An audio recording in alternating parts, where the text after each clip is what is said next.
Hello বন্ধুরা, আবার চলে আসলাম একটা ভিডিও নিয়ে। আজকে হচ্ছে শ্রাবণ মাসের লাস্ট সোমবার। আজকে আমরা যাব বাবার মাথায় জল ঢালতে। আমাদেরই পাশেই একটা বড় নদী আছে, দামোদর নদী। সেটা হচ্ছে ব্যারেজ, দুর্গাপুর ব্যারেজে। তোমরা যদি নাম শুনে থাকো তাহলে বুঝতে পারবে কোথায়। আর আমরা আজকে জল ঢালবো। আমার বাড়ির সাইডে একটা মন্দির আছে, সেটার নাম হচ্ছে রারেশ্বর, বাবা রারেশ্বর মন্দির। আর অনেক কি পুরনো, অনেক বছর পুরনো এই মন্দিরটা। আর সবাই এখানে জল ঢালতে যায়। আর দেখতেই পাচ্ছ পুরো ফ্যামিলি নিয়ে আমি এসেছি জল ঢালতে। এখানে সব, সেখানে শিব ঠাকুর বানানো হচ্ছে।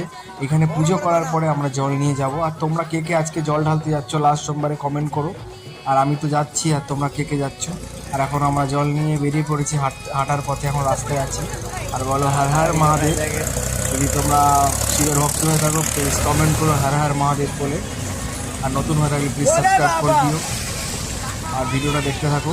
আর এইটা আমাদের বাড়ির পাশেই যে দুর্গাপুরের যে মন্দিরটা, ফেমাস মন্দির, যেটা হরেশ্বর মন্দির। তোমরা যদি নাম শুনে থাকো বা এখানে জল ঢেলে থাকো, আর কে কে জল ঢালতে আসছো এখানে কমেন্ট করো। লাইনটা দেখো, খুবই বড় লাইন আর অনেকই ভিড়, খুব ভিড় এই লাইনটা। দেখতেই পাচ্ছ মিনিমাম 4 ঘন্টা লাগবে। আমরা রাত 3টের সময় বেরিয়েছি লাইনে, এখনো আমরা পৌঁছাইনি। দেখতেই পাচ্ছ লাইনটা কত ভিড়। আর নতুন হয়ে থাকলে প্লিজ সাবস্ক্রাইব করে দিও। ভিডিওটা কেমন লাগলো